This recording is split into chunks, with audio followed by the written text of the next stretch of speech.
स्वागत है आपका हमारे YouTube channel extra knowledge point में। फ्रेंड्स, आज के इस वीडियो में हम बात करेंगे कक्षा 8 विषय सामाजिक विज्ञान के भूगोल संसाधन एवं विकास के अध्याय 1 संसाधन का कंप्लीट सॉल्यूशन करेंगे, जो कि NCERT के सिलेबस से हैं।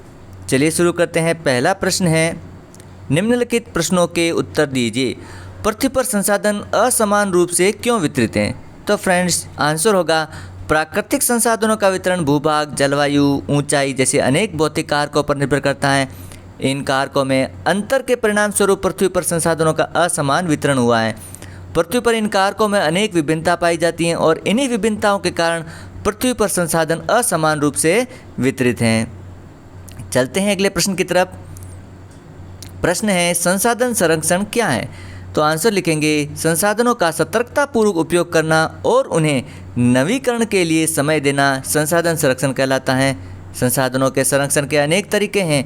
प्रत्येक व्यक्ति उपभोग को कम करके वस्तुओं के पुनः चक्रण और पुनः उपयोग द्वारा योगदान दे सकते हैं, अर्थात संसाधनों का संरक्षण कर सकता है। अगला प्रश्न है, मानव संसाधन महत्वपूर्ण क्यों है? तो आंसर होगा, एक संसाधन के रूप में मनुष्य महत्वपूर्ण है क्योंकि उसमें अन्य सभी संसाधनों के मूल्य निकालने की क्षमता होती है। लोग और अधिक संसाधन बनाने के लिए प्रकृति का सबसे अच्छा उपयोग तभी कर सकते हैं जब उनके पास ज्ञान, कौशल और प्रौद्योगिकी उपलब्ध हो, और इसमें मनुष्य ही एकमात्र विशिष्ट प्रकार का संसाधन है। शिक्षा और स्वास्थ्य मनुष्य को एक मूल्यवान संसाधन बनाने में मदद करते हैं। चलते हैं अगले प्रश्न की तरफ। सतत पोषणीय विकास क्या है? तो आंसर होगा, सतत पोषणीय विकास से तात्पर्य यह है कि संसाधनों का सावधानीपूर्वक उपयोग ताकि न केवल वर्तमान पीढ़ी की अपितु भावी पीढ़ियों की आवश्यकताएं भी पूरी होती रहे। संसाधनों के उपयोग की आवश्यकता को संतुलित करना और उन्हें भविष्य के लिए संरक्षित करना ही सतत विकास कहलाता है। अगला प्रश्न है, सही उत्तर पर निशान लगाइए।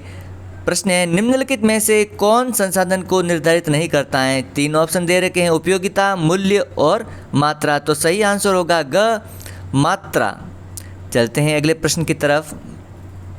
निम्नलिखित में से कौन सा मानव निर्मित संसाधन है? तो 3 ऑप्शन है, कैंसर, उपचार की औषधियाँ, झरने का जल और उष्णकटिबंधीय वन। इनमें से जो मानव निर्मित हैं वो हैं कैंसर, उपचार की औषधियाँ। चलते हैं अगले प्रश्न की तरफ। कथन पूरा कीजिए। अनवीकरणीय संसाधन रिक्त स्थान होते हैं। 3 ऑप्शन हैं, सीमित भंडार वाले, मनुष्य द्वारा निर्मित और निर्जीव वस्तुओं से उत्पन्न।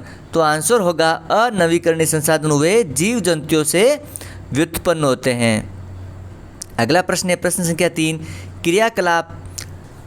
रहीमन पानी राखिए, बिन पानी सब सून, पानी गए न उबरे, मोती मानस चून। ये पंक्तियाँ अकबर के दरबार के 9 रत्नों में से एक कवि अब्दुल रहीम खानम खाना द्वारा लिखी गई थी। कवि किस प्रकार के संसाधन की ओर संकेत कर रहा है? इस संसाधनों के समाप्त हो जाने पर क्या होगा? 100 शब्दों में लिखिए। तो आंसर लिखेंगे हम, कवि इसमें जल के संसाधन की ओर संकेत कर रहा है। कवि इस दोहे में कहना चाहता है, जिस तरह से पानी के बिना आटे का और चमक के बिना मोती का कोई महत्व नहीं रह जाता, उसी तरह मनुष्य भी बिना विनम्रता के आभाहीन हो जाता है और उसके मूल्यों का पतन हो जाता है।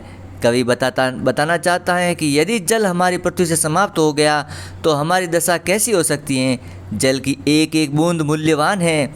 हम जल के बिना जीवित नहीं रह सकते। जल संरक्षण की क्रिया समाप्त हो जाएगी। जीव जंतु पानी की कमी के कारण धीरे धीरे समाप्त होने लगेंगे। पृथ्वी पर लोगों को सूखे की समस्या का सामना करना पड़ेगा। समुद्री मार्ग समाप्त हो जाएंगे। पृथ्वी का तापमान तेजी से बढ़ने लगेगा। कृषि प्रक्रिया संभवतः नहीं हो पाएगी। कोई उद्योग नज़र नहीं आएगा। सार्थक शब्दों में जल ही जीवन है, जल नहीं तो हम नहीं, इसलिए जल महत्वपूर्ण है। अगला है, आओ खेलें। प्रश्न है, सोचिए कि आप प्रागैतिहासिक काल में एक ऊंचे हवादार पठार पर रहते हैं। आप और आपके मित्र तेज पवनों का उपयोग कैसे करेंगे? क्या आप पवन को एक संसाधन कह सकते हैं? कल्पना कीजिए कि आप वर्ष 2138 में उसी स्थान पर रह रहे हैं। क्या आप पवनों का कोई उपयोग कर सकते हैं? कैसे? क्या आप बता सकते हैं कि अब पवन एक महत्वपूर्ण संसाधन क्यों है? तो हम आंसर लिखेंगे, प्रागैतिहासिक काल में पवनों का हम उपयोग नहीं कर सकते थे क्योंकि उस समय हमारे कौशल शिक्षा की कमी थी। उस समय में हम पवन को संसाधन नहीं कर सकते थे, लेकिन आज के समय में हम कह सकते हैं।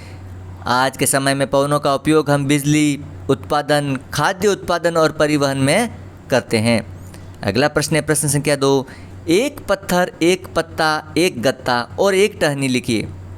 सोचिए कि आप इनका उपयोग संसाधन की भांति किस प्रकार कर सकेंगे। नीचे दिए गए उदाहरणों को देखिए और रचना कीजिए। तो हम आंसर इस प्रकार लिखेंगे।